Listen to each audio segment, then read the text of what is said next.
अच्छा तैयब भाई, क्या देखा आपने?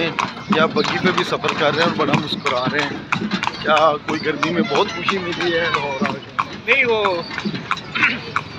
जो टाइम अवेलेबल सी उस टाइम के अंदर असीं तुहानूं मिलण वास्ते आ गए। बहुत अच्छा किया।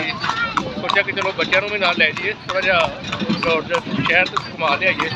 ते जो गर्मी के बायस असीं लंबा चौड़ा प्रोग्राम लंबा चौड़ा नहीं किया, लेकिन यह है कि तुसीं लाहौर च की तब्दीली हुई जी? तुसीं स्टूडेंट लाइफ च आए सो, हुण आए लाहौर, की तब्दील होया की है? मेरे ख्याल ज़्यादा बेहतर हो गया है, पहले इतना बेहतर नहीं है।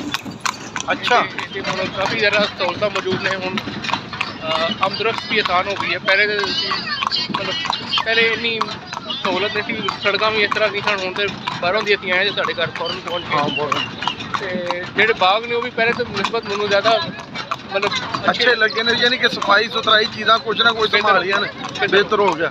लेकिन इंजॉय किया लाहौर शहर दे विच तुसीं बड़ा अच्छा, और असीं बड़ी ही ट्रेडिशनल सवारियां भी कर रहे हैं। असीं देखो बग्गी दे उत्ते सफ़र कर रहे हैं और जा रहे हैं फैमिली के नाल। बहरहाल बेस्ट ऑफ लक, बड़ा अच्छा हो गया, वक्त अच्छा गुजर गया। Thank you very much.